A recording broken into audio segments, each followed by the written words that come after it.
Kale Twisttalker YouTube channel kw'oli, mbaaniriza mwenna era mbabuuzaako mwebale kuba nti ate mutugoberera.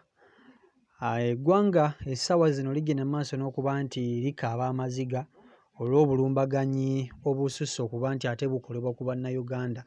Bbaasi gy'oli mu kulaba awo yakubiddwa bbomu olunaku olwaleero era kikakasiddwa okuba nti omuntu omu afiiridde mu bbaasi eyo.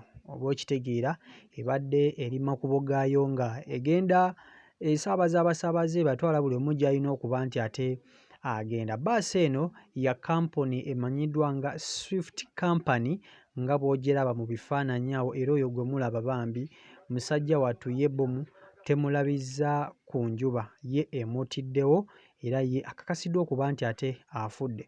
Obulumbaganyi nno buno bugenze maaso n'okuba nti ate bunyinyiitira.